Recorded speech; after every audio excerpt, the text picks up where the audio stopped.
Good morning, everybody. This is Grant from State of the Spark, and I am super pumped for today's show. We are going to be dealing with a topic that I think is bothering a lot of people. We're going to be talking about the Great Transition. Yes, we went through the Great Resignation, but it is no longer just a resignation. It is a massive transition. I got data to prove it, but I'm also going to help you walk through it because there's a ton of inputs going on right now, a ton of news headlines, a ton of requirements, a ton of social things pulling you left and right, and you need better tools to navigate it. We're going to be talking about that today. But before any of that, you know what we're going to be doing. We're going to be covering other news that'll lift you up, news that'll make you smarter, news that will actually make you a little more interesting at the water cooler. We're going to be covering that a little bit so that you actually have something better to talk about than the same old thing that everyone else is trying to get you to talk about. We're going to be covering that.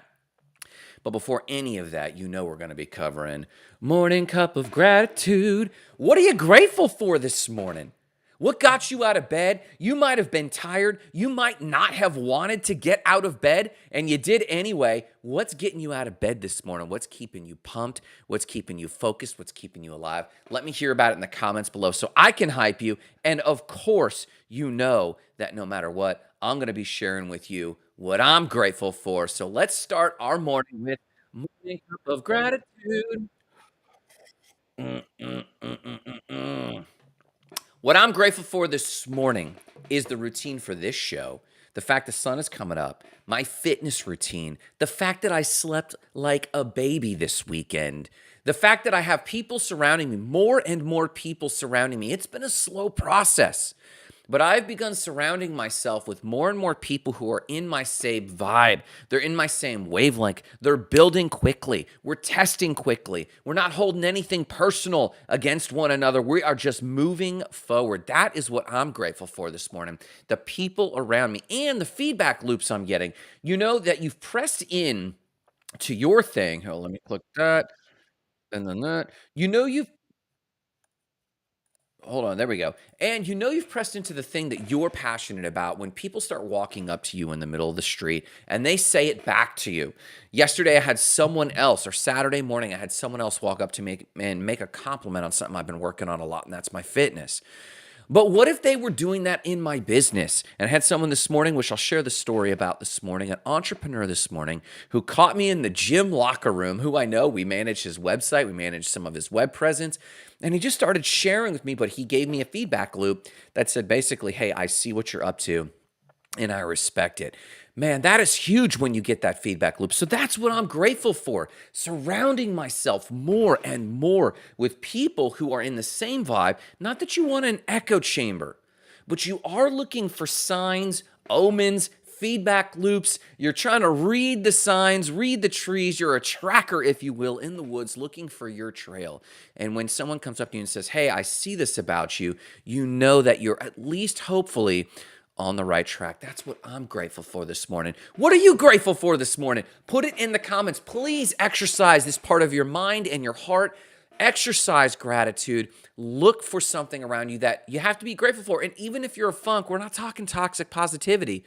We're talking that if you're in a funk, find something to be grateful for to help pull you out of that funk. That's what I'm talking about. Hey, and don't forget, listen, if you need someone who needs an encouraging word this morning, if you need someone who could benefit from kicking off their week with the Spark Nation like me and yourself, tag, like, subscribe, share this show with somebody. It matters the world to me that my message is getting out there more and more. And don't forget, tomorrow at 3:30 is the Not Crypto Bro show if you want to learn more about crypto. And then Friday at 10 a.m., we do a show that's half crypto but half financial freedom. Check us out then. Let's talk about other news. News that'll lift you up. Let's do it. In other news, the Perseid meteor shower has begun. Now, the Perseid meteor shower happens every year, and yes, I share these with you every single year, and it's been years now. I started this show at the beginning of the pandemic, and we're here, and we've covered the Swift-Tuttle meteor. Basically, the Perseid meteor shower is when the Earth passes through the tail of the Swift-Tuttle comet. Now, check this out. This is particularly amazing because at its peak, the Perseid meteor shower produces 50 to 100 meteors an hour. That's a ton. Now, a super fun fact about the Perseid meteor shower. Again, this is a fun fact for you to share with your people, whether you're at the job or whether you're at your military base. Erin mentioned that she checked in with the show or one of the shows. If you're on the military base because you're working, if you're at work, or if you're just working your business, you can share with people this fun fact that the average meteor from the Perseid meteor shower hits the Earth's atmosphere at 133,000 miles per hour, which is not nothing. Now, check this out. Even though the Perseid meteor shower kicked off on the 14th, and you should be able to step out on a clear day and see those meteors, they run all the way through September 1st, but they don't peak until August 12th and in the early morning hours of August 13th. So put it on your calendar. Tell your vocal assistant, whether it's Siri or Google, and tell them to schedule a reminder on August 12th to step outside and look up, and hopefully it's a clear day for you, a clear night for you, and you should be able to see 50 to 100 meteors per hour that are super bright, traveling super fast. How fast? Pop quiz from what I said just before? Yes, you're right, 133,000 miles per hour. And it makes for their tails themselves to be relatively bright. Now, check it out. If you want to see or read more about that, I've dropped the link in the comments below. I'm also going to drop it here on Facebook, and then I'm going to drop it here on LinkedIn so they have access to it. Boom. There you go. Check out that link. Check out that article. Boom. There we go. Check out the article below so you can track what's going on with Perseid meteor shower. Yes, you should be able to see it now, but put it on your calendar for August 12th, August 13th. And why do I care about this? Why do I report on this in the Spark Show? We talk about personal development. We talk about business. We talk about fitness and health and relationships. Why am I talking about the Perseid meteor shower? Because listen, Linda. The world is always trying to pull your attention in so many ways. And even though you think you're unique, you are still being pulled by some of the pop culture titles, pop culture headlines that just draw us in because we're always looking for the latest news. We don't want to be caught unawares. So as we get pulled in, if that goes on long enough, our emotional bandwidth also gets pulled into that. And I pray for you that you have a study life, a journal life, a personal development life that completely unplugs. Because when you completely unplug, you can hear your internal voice again. I believe looking up at the stars, I believe astronomy gives you a view of this world that puts things a little bit more into perspective of what really matters, what you should be really emotionally attached to, and what you shouldn't. Let's talk about the markets. Is it paradoxical that I just told you should unplug and not pay attention? No, I believe you should have a regular weekly routine and habit that pulls you out of what's going on. But I do believe you should pay attention to the markets, the TradFi and DeFi markets, so that you're immune to the headlines. Real quick, in the TradFi, the traditional finance market, the Dow Jones is at 35,457. Last week I reported it was 34,500. It's up a little bit. It's almost up 1,000 points. The S&P 500 at 4,575. I reported last week it was at 4,530. Yes, up a little bit, but absolutely little. The NASDAQ is at 15,591. Last week I reported at 15,690. So down about 1,000 points there. This is what you call a break-even market. Over the last 3 weeks in all three, though, there's a general uptrend. So the NASDAQ, the Dow, the S&P, they're up generally, but very small. People are wondering if there's going to be a market crash. I don't know. We are watching the Fed chair on whether or not they're going to raise interest rates again. A lot of the people I know, like and trust, believe they're going to raise interest rates another quarter point, which you could see the markets come down just a little bit more, but I believe they're going to ease off the rest of the year, and I think you're going to see relatively strength in the rest of the year. I don't believe we're going to see a bull market, but this is not financial advice. This is just how I'm preparing. Let's talk about crypto and the decentralized markets. Now, traditionally, we call decentralized finance DeFi, and we probably shouldn't call it DeFi anymore. If we were being smart, we would actually just call it crypto markets, because I believe that these cryptocurrencies are slowly at first, but then all of a sudden going to just be wrapped into the traditional markets. Bitcoin is at 29,700. I reported last week is at 30,200. It's down a little bit, but negligible. Ethereum's at 1,867. Last week it's at 1,915. Again, hardly moving at all. XRP Ripple's at 71 cents or 0.716 cents, almost 72 cents. Ripple was at 73 cents when I reported last week, and the week before that it was at 46 cents. So it's kind of plateaued around the low 70s. And ADA from Cardano is at 31 cents. Last week it was at 31 cents. The week before that was at 28 cents. I heard someone joke that Cardano, the cryptocurrency known as Cardano ADA, should just be considered a stable coin because it hovers right around 31 and 32 cents and has for a long time.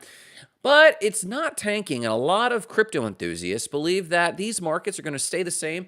And when there's a rally, and when the FedNow, which is for those who don't know, the Federal Reserve launched FedNow, which is an instantaneous banking transfer payments. Does this matter to you? Not really. But to people involved in money markets, that means they can trade money and move money overnight and on the weekends instantaneously. There's no delay in the markets. There's some critics of this. There's some proponents of this. What's up, Diggs BTW7? How's it going? Who is Diggs BTW7? What's going on with you? I hope you're doing great this morning. But in the DeFi markets, they're relatively flat. And I believe FedNow, for those who know about this stuff, I believe FedNow is going to bring a little bit of attention to several cryptos, specifically the ISO 20022 cryptos. And I've been stacking these for a while transparently. I'm not hyping these for any reason other than I've been stacking them because I'm hyped on them. Do I believe they're all going to run? Knowing what I now know, I don't believe all of the ISO 20022 cryptos are going to run. But I do believe a good handful of them. And I believe Ripple is making a lot of waves right now because it's coming out of its case with the SEC. Whether it settles or whether they drop it doesn't really matter. The headlines coming out of XRP supporting the central banking digital currencies, the CBDCs, is huge. So I'd watch for those. I myself am stacking those. So check that out. Let's talk about the great transition, no longer the great resignation. So since the pandemic happened, a lot of people saw what was called the great resignation. People were quitting quite a bit. They were quiet quitting, they were public quitting, they were sitting at home, they were taking their stimulation checks, or stim checks for those who don't know what that is. And they were ordering DoorDash and watching a shit ton of Netflix. Now, very productive people were actually also upskilling. They were learning how to code, they were learning new trades, they were starting new side hustles, but more people than you would expect were just skimming feeds. They were skimming headlines, they were following their favorite voices, their favorite influencers, and not a lot got done. But a lot of good has come out of this, which I won't go into or I might touch on when we actually get into the lesson below, which is how you can survive what's coming up next. But for the great transition, I believe it's no longer the great resignation. I believe it's the great transition, and here's why. Since 2020 and 2021 and 2022, and now in 2023, we have continuously seen higher and higher people of not just quitting, but changing jobs. Job openings that have occurred, and it's listed as job openings, and that simply means, hey, someone has quit this position or we've let them go, and we need someone else to fill this position. Are people filling those positions? Maybe a little bit, and maybe enough to keep those jobs, to keep those companies in business. But what we're seeing is that last year alone, 50.5 million people were reported to have switched jobs. And this is a record. The reason this is significant, what do these numbers matter? They're big numbers. What do they matter? What they matter is this. These people that have switched jobs, this is higher than it has been in the last 20 years. Now, people say there's no jobs, it's hard out there. Yeah, there's a lot of requirements. There's a lot of jobs available, but the job requirements are pretty high. And what they're demanding of the public is that the public actually skill up, learn something new, level up. But the hiring public doesn't necessarily want to do that. They learned how to code in Python. They learned how to code in JavaScript, but the jobs are pretty demanding, and people are wondering whether or not they want them. So I don't think this is called the Great Resignation, because what's going on is this. Knowing what we now know, and this is going to transition us into today's lesson. The news headline here is that we're no longer in the Great Resignation. We're now in the Great Transition. Let me drop a link for you. I'm going to drop a link. You can check out more about this right here, but I want to allow this to transition us into the lesson for today. And the lesson is how to disrupt yourself. The lesson today is actually how to get ready for the great transition, what to watch for, but really how to make the most of this for your personal development, because I think this is not only a career-shifting thing for entrepreneurs, a career-shifting thing for employees. What I believe this is one of the best moments for you to work on your personal development. And I'm going to share why. Let me share this link on Facebook real quick. Bear with me. Boom. There we go. So I want to transition now and talk a little bit about an entrepreneur I met in the gym this morning. For those who don't know, I get into the gym ass early, and if you're not at the gym taking care of yourself, I don't care if you just do it for the routine and show up and walk on a treadmill for 10 minutes. I believe you need to be cultivating a higher skill in your fitness and health. Hear this. If you hear one thing from today's show, one thing, hear this. If you are never sure what to do, start at the basics and the foundations of disrupting yourself. Start a new fitness routine. Go for a walk around the lake. Pick up pickleball. Start jujitsu. Drop jujitsu and start weightlifting. Change something up that always keeps your mind working, always gives you new perspectives. If you go to the gym every single day, stop for a week and go to a new gym. Go to a Brazilian Jiu-Jitsu dojo. Do something different, but disrupt yourself. So this morning I was at the gym, and I actually ran into a fellow entrepreneur. He's a client. We manage his website with Spark Sites. He and I have done coaching together. We've done some SEO ranking for his company. And we were talking this morning about the season of business they're in. Now, this person has been in business for some time, and I've watched this person's social media presence. As we own a web design company and a media company, I often watch the media for my entrepreneurs, my clients, who are doing really good. And this person does really good on social media.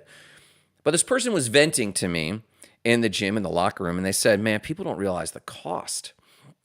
I said, what do you mean? He said, when you put yourself out there, you get as much hate as you get hype. In fact, you get more hate than hype every day of the week. And this is true. I call it black dot on a white wall syndrome. And black dot on a white wall is this: the average armchair quarterback, the average person who believes they're qualified to speak into your life, whether or not you asked for input, will always comment on what's wrong. Now, this is not to be a surprise. This is to be expected from humans because humans are deviation from a set norm creatures. By that, I mean their amygdala, their hypothalamus, actually tries to help you maintain a specific body temperature. And if you get too hot, you start sweating and panting. If you get too cold, you start chills. Your body, at its base fundamental biological level, tries to keep everything in a norm. And this is base level of a set norm. So when you deviate from that norm, you notice. Every human does this. When you deviate from the set norm in your small business community, when you deviate from a set norm in your family, when you deviate from a set norm in the area you live in. I live in the South, and I've tried to really start putting my fitness together, and people notice. When there's a deviation from a set norm, people will notice, and how they react is a tell of them, not a tell of you. So if you have a small business like this friend does, and you have really good marketing like this friend I met in the locker room really does, when someone else is jealous of that or wants their own marketing and you're deviating from the set norm, and the set norm in this case is people have poor marketing. The deviation from a set norm in this example is people don't have great fitness in the South. So people notice and call it out with me. People notice and call it out with him. The set norm in the small business community, but also my local community outside of small business, is that you don't put yourself out there with a show. You don't put yourself out there with social media. They think they do. They post photos of their food. They post photos of their walk, but they very rarely put their face on there. They very rarely put their thoughts out there, thoughts being the most vulnerable thing, because it would reveal that most people don't have great thoughts. And that is what the entrepreneur was sharing with me. They've done a lot of marketing. They've pushed it out there, and they keep getting challenged. And this person used a very specific word. He said there's a lot of changes going on, as I've mentioned about the great transition and the great resignation. There's a lot of changes going on, he said, and I have tried everything. I said, what have you experienced? And he said, I've experienced humiliation. And I had to ask him, what's been so humiliating? And he's a seasoned entrepreneur. He said, Grant, I'm a seasoned entrepreneur, and I've just recently received a ton of humiliation. Now, entrepreneurs like he and I, who have been exposed to a lot of people, who have had a lot of hate comments come through, and going back to the black dot on a white wall syndrome, here's the thing about black dot on a white wall. When you have deviation from a set norm, as I mentioned before, and people see that you're doing something different, they'll call it out. But very rarely will they call out the good. And in this example, the good is the white wall. More often than not, they will call out that which is wrong, the mistakes you've made, the blunders. And because you do everything publicly, because you allow there to be egg on your face, because you go out and sometimes you have dog hair on your shirt, they tend to call out that which is wrong. I just did a live show, and all the media showed that I had a cowlick. And that was called out. Why didn't people mention that we did something live and it was awesome? Why didn't people mention that, hey, I learned something from the 293 shows you've done like this? How have you done 293 shows? I'm impressed by that. No, quite often it's, hey, the audio was off. Hey, I saw some dead space. Hey, you looked off to the camera. Could you quit doing that? Black dot on a white wall. People don't realize they're being extraordinarily discouraging. Discouraging comes from the root word encouraging. Encouraging comes from its phonetic root, to take heart. We steal heart from people. We dishearten them when we discourage them. But that's why people who put themselves out there tend to have more resilience. And I complimented my entrepreneur friend in the locker room for his resilience. And he said, yeah, I experienced humiliation. I feel those feelings, but I move on. And I know this person to move on because we're very experienced. We have received so much challenges, critique, haters, commenting on what we do that we're bulletproof to it. And we realize that the benefits of putting ourselves out there are far bigger than submitting to the humiliation. It's not that we don't feel humiliation or embarrassment. It's not that we don't feel fear when we get on camera. It's not that we don't feel afraid or doubtful when we put a new marketing piece out there or we try to expand our web presence or attend a new networking meeting. It's the fact that we know how to work through feelings of embarrassment and humiliation and shake it off and move on because the benefits outweigh the pain. So this entrepreneur and I were reminiscing or ruminating on this, and then he simply said this: I need to try something new, but I can't think of how to think of something new. I can't picture the new thing, is what he said. Now, as I've mentioned, I want to draw a parallel to the average employee. I'm talking about this entrepreneur who's sharing with me that he needs to try something new, but he cannot picture the new thing. Well, in the Great Transition, what we used to call the Great Resignation, but I'm now calling the Great Transition, and it's the Great Transition because it's not just people quitting jobs. It's masses. Last year alone, 50.5 million people, not just leaving their jobs, but leaving their marriages, leaving their lifelong partners, leaving their hometowns. I live in a town in Central Florida, and we're seeing some of the highest growth rates that we've ever seen, and it will not slow down. It will continue. The Great Transition is not just jobs, it's marriages, it's health and fitness. I know more people picking up and changing their fitness routines than ever before.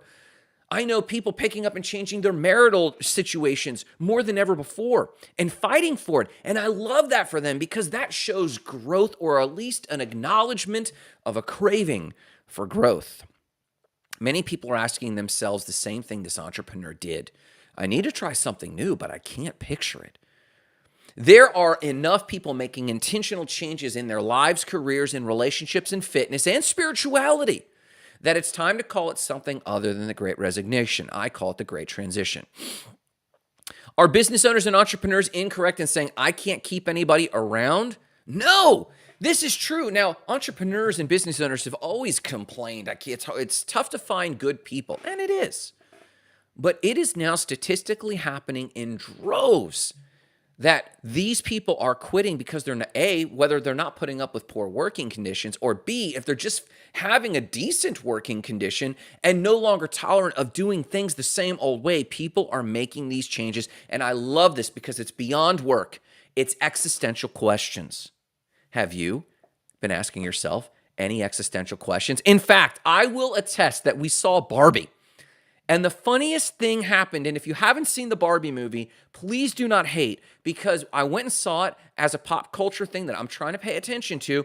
I stomached through the first opening intro until they came to one line that had me hooked in the rest of the film.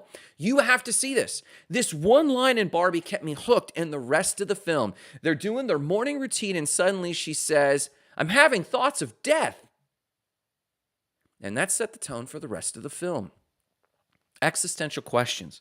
Have you been asking yourself existential questions? And it doesn't have to be so heavy like death or what do I believe or God, but it could be you're questioning your politics.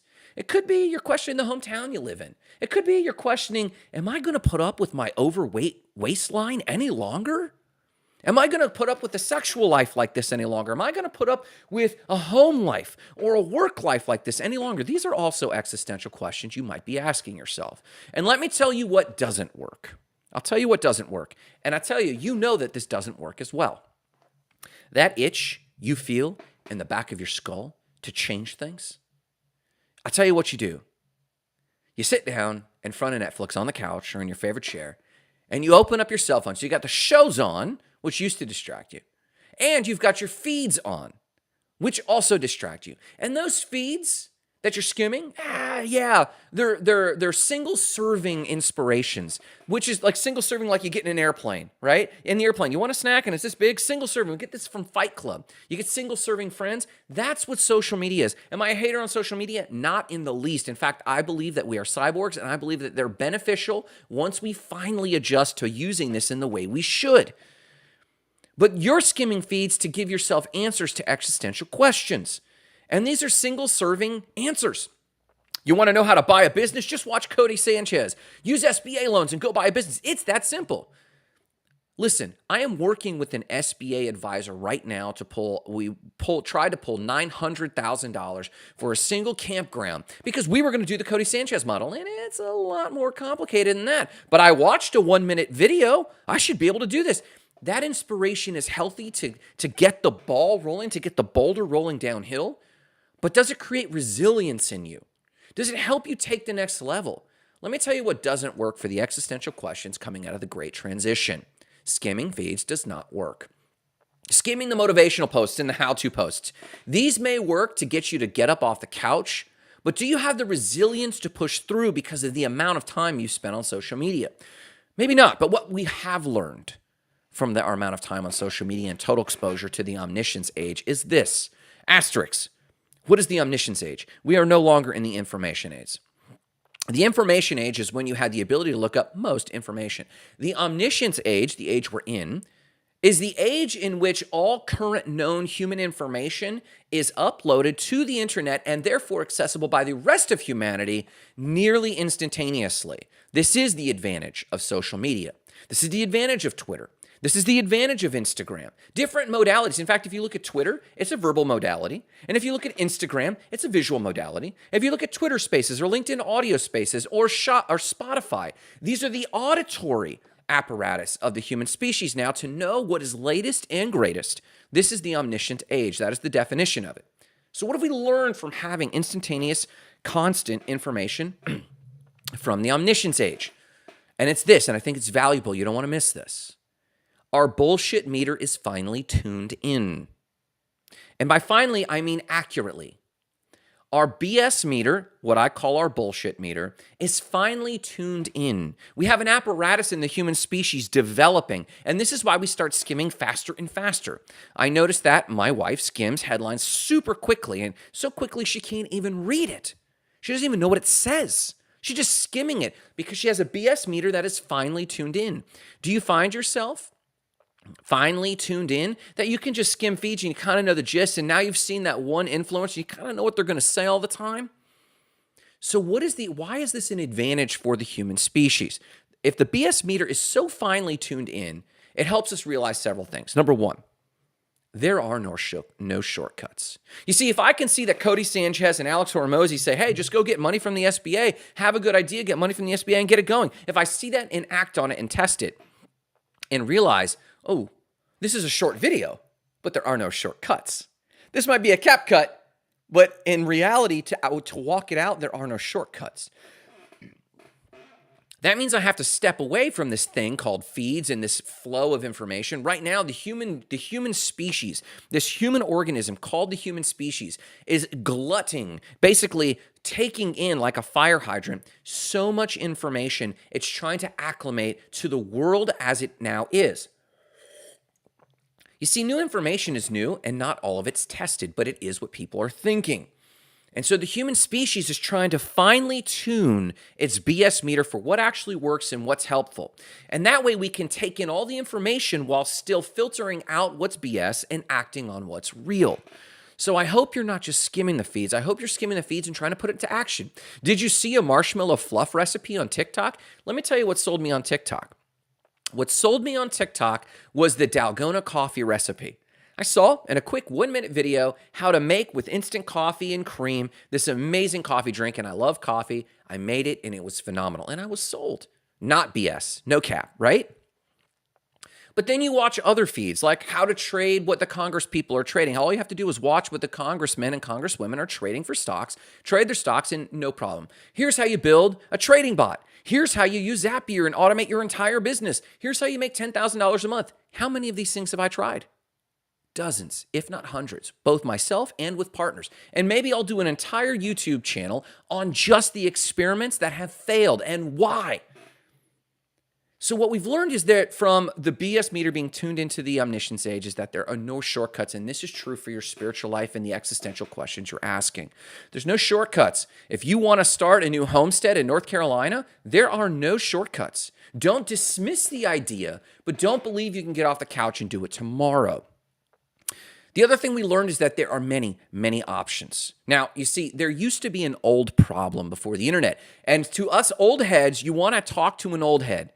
If you're a young person born after 1995, 1998, you want to talk to an older person and ask them this question. What was the world like without the internet?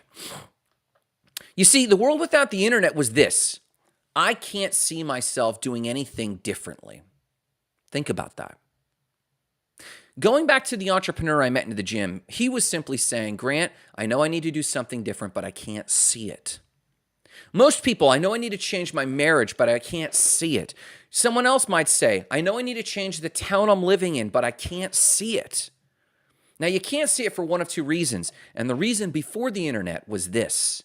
I can't see it because I don't have options. I don't know what the options are. I can't visualize it. I can't sit and meditate and visualize myself doing anything different. So all I can see in my head are my scripts.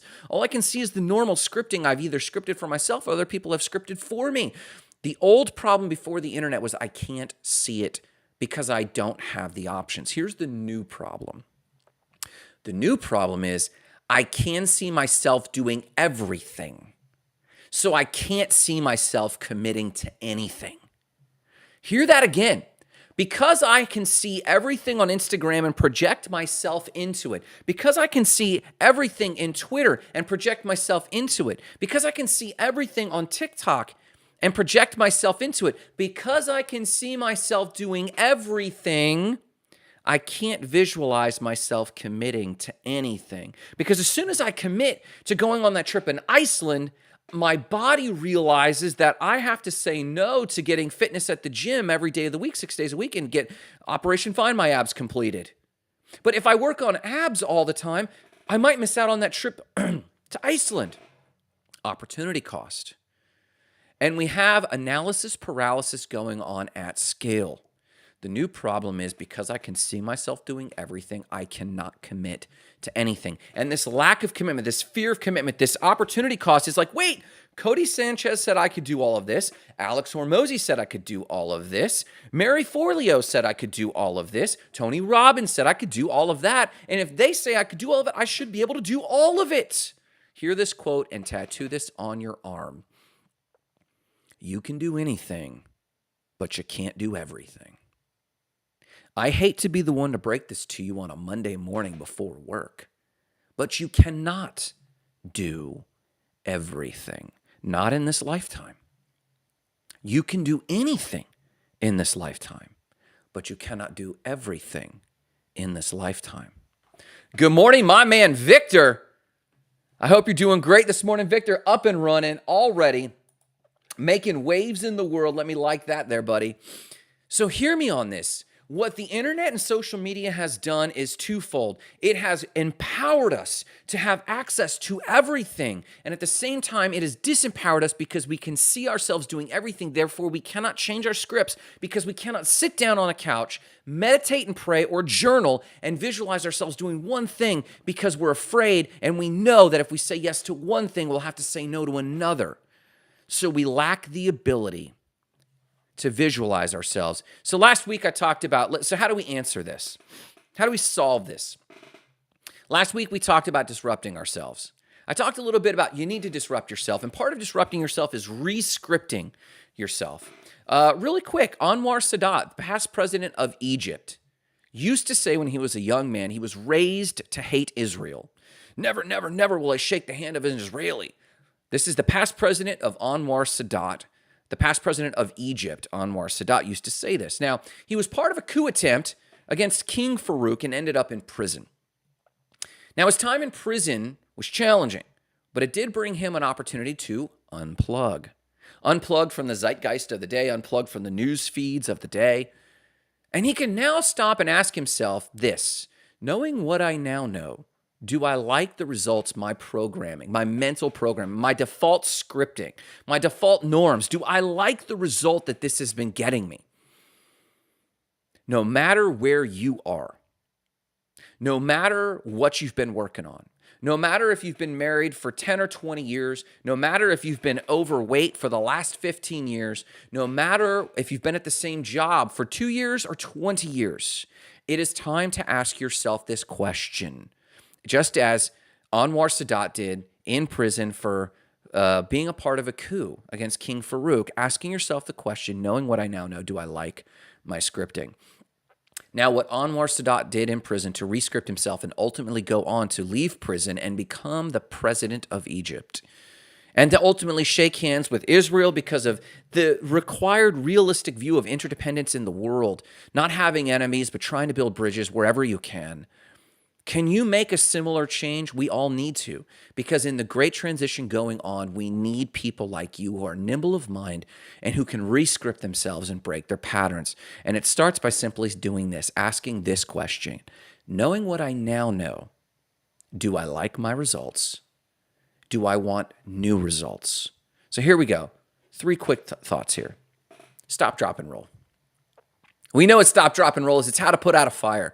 And right now, your brain is on fire. Right now, the average human's mind is absolutely overwhelmed with information. And I believe that this overwhelm of information is good so long as we stop, drop, and roll. Number 1, stop.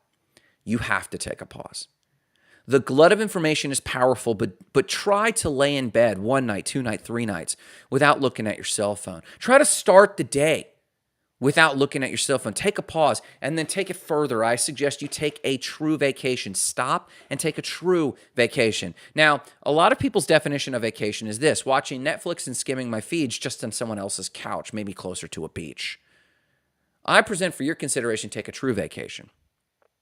Put the phone down for the day. Get out, move physically. Go paddleboard around, go surf, go stop in a new coffee shop. Take a true vacation. It doesn't have to be long. 4 days? 4 days will help you begin to detox from the glut of information, which I believe is good to help us dial in our BS meter. But at some point, we have to do synthetic reasoning. And that's where we stop and actually ponder the things. So right now, we have very alpha wave observation of what's going on with all this data. Yep. We take in all these data points, but we don't sit down and synthesize the information. We don't put the phone down and go, and process that and synthesize it into who we are today. Stop, drop, and roll. Number 1, stop, take a pause, meditate, and journal. Get introspective. Quit with your shallow thinking. Definitely stop treating the feeds as your guru. Become your own best guru. There's a phrase in Hindi called Tatvamasi, and it means you are that. Thou art that. You are the thing you are looking for. As you change jobs, change fitness, change marriages, change hometowns, whatever the big changes that you are going through. Tatvamasi. Transition, connect with you. Victor says 100%. You've got to connect with yourself. And the thing I love about Victor is he has synthesized his worlds mostly.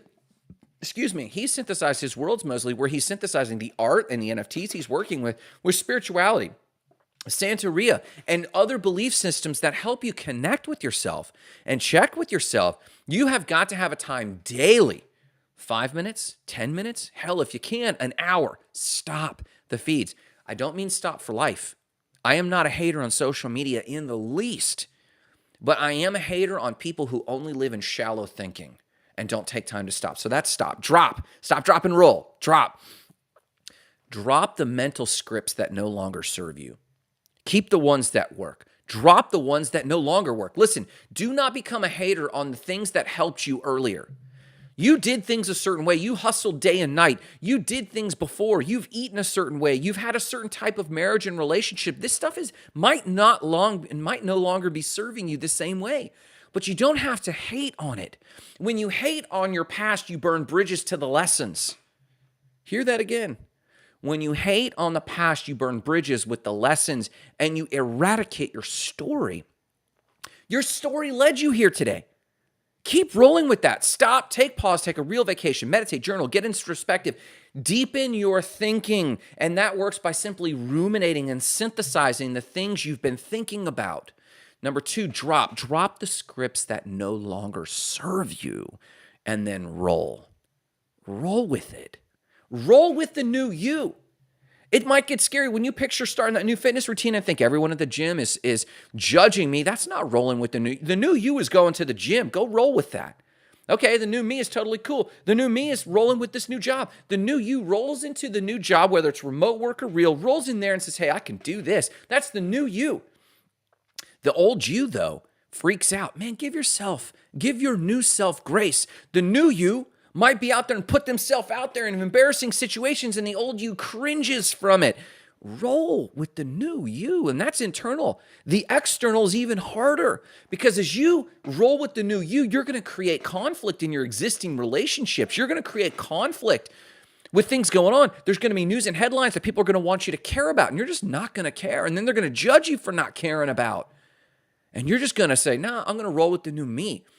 The new homies, the new crew is you, and roll with them. Stop, drop, and roll.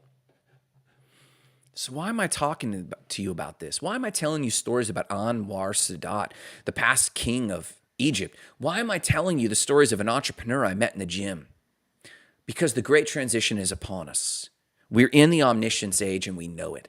We have more information in front of us ever before, and we know unconsciously we should be living more of our best life. But instead of the old paradigm problem of not having something to visualize, now we have everything to visualize. And because of that, we're afraid to say no to any of them. We're afraid to commit to a single course of action. And that's where you're at. So you need to disrupt yourself. You need to re-script and start visualizing. Why do we stop, drop, and roll? So you can stop and visualize your new self. And I encourage you to do this today. But no matter what you do today, I want you to remember the mission. Igniting lives of explosive significance, starting with your own. Have a great day.